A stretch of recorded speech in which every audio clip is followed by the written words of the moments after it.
Guys, welcome back to my channel. আমার চ্যানেলে তোমাদের সবাইকে কিন্তু অনেক স্বাগতম। তোমরা কেমন আছো? আশা করছি খুব ভালোই রয়েছো। তোমরা কি সার্ভিস কালী মায়ের কথা শুনেছো?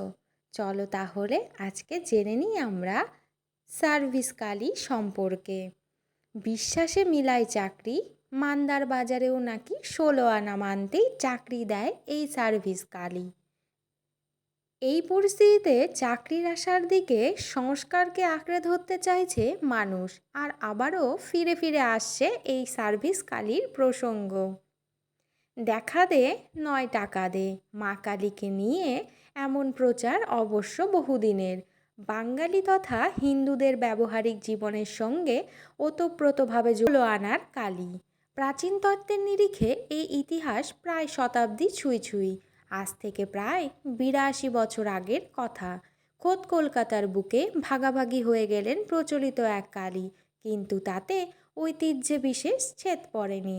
পাড়ার বাসিন্দাদের বিবাদের জেরে দেবীর যে বিশেষ কিছুই এসে যায় না, তার প্রমাণ পেলে এই কালীর ইতিহাসেই। বাঁকুড়া শহর থেকে প্রায় ৫০ কিলোমিটার দূরে গেলেই সোনামুখী পৌরসভা। মূলত কার্তিক পূজার জন্যই বিখ্যাত এই এলাকা। অলিতে গলিতে কার্তিক পুজো হয় এখানে। তবে এর পাশাপাশি আরও একটি পুজোর কথা না বললেই কিন্তু নয়, তা হলো কালী। এখানেই রয়েছে বিখ্যাত ১৬ আনা কালী বা সার্ভিস কালী। এই শহরে মায়ের মহিমা নাকি বিশাল। তাই তো মায়ের আশীর্বাদ নিতে এখনও দূর দূরান্ত থেকে ছুটে আসেন হাজার হাজার দর্শনার্থী। সোনামুখী শহরের ৭ নম্বর ওয়ার্ডে রয়েছে এই মা কালীর মন্দির। কিন্তু কেন এমন অদ্ভুত নাম এই কালীর?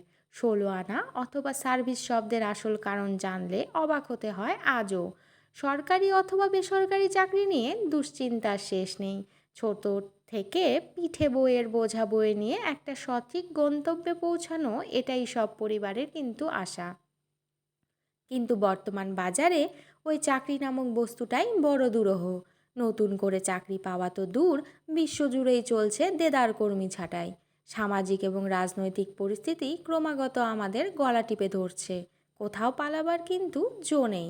আর ঠিক এই পরিস্থিতিতে চাকরির আশার দিকে দিকে সংস্কারকে আঁকড়ে ধরতে চাইছে মানুষ। আর আবারও ফিরে ফিরে আসছে এই সার্ভিস কালীর প্রসঙ্গ। কথিত আছে চাকরির কামনা পূর্ণ করায় এই কালী ছিলেন সিদ্ধহস্ত, তাই সেই থেকেই সার্ভিস কালী নামকরণ। আবার অন্য একটি মতে বাঁকুড়ার সোনামুখী শহরে এই মহিমান্বিত কালী ওই এলাকায়, যা সাধারণ মানুষের কাছে সার্ভিস কালী নামে পরিচিত। কারণ স্থানীয় বাসিন্দাদের মুখে শোনা যায় একটা সময় সোনামুখীর এক শ্রেণীর বাস মালিক পক্ষ বাস সার্ভিস চালু করার জন্য সরকারি লাইসেন্স কিছুতেই পাচ্ছিলেন না। শেষে এই যাওয়ার কাছে ১৬ আনা অর্থাৎ ১ টাকা দক্ষিণা দিয়ে মানত করেছিলেন। ব্যাস তাতেই নাকি হাতে নাতে ফল। দীর্ঘদিন ধরে ঝুলে থাকা ব্যাস বাস সার্ভিস নিমেষে চালু হয়ে যায়। আর সেই থেকেই মানুষের মধ্যে বিশ্বাস জন্মায়, কাজের জন্য দেবীর কাছে মানত করলে ফলবেই। সেই থেকে এমন নাম সার্ভিস কালী অথবা ১৬ আনা কালী। ভক্ত আর ভক্তির জোর কিন্তু অনেক। বিজ্ঞান সেখানে প্রায় ওই মাঠে মারা যায়।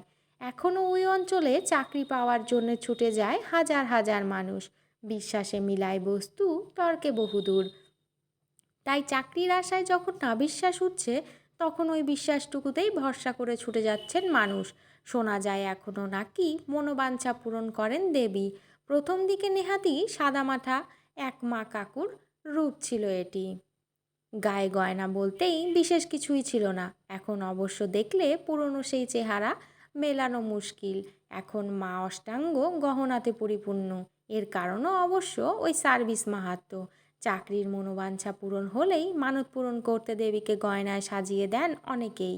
কালী পুজোর সময় টানা ৩ দিন এই পুজোকে কেন্দ্র করে মেতে ওঠেন সারা সোনামুখীবাসী থেকে শুরু করে দূর দূরান্ত থেকে অনেক ভক্তবৃন্দ।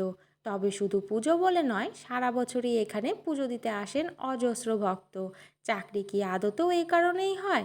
বিজ্ঞানের যুগে দাঁড়িয়ে বিশ্বাস করতে বেশ কষ্টই হয়, কিন্তু ভক্তির জোরের ছাড়া উপায় কিন্তু থাকে না।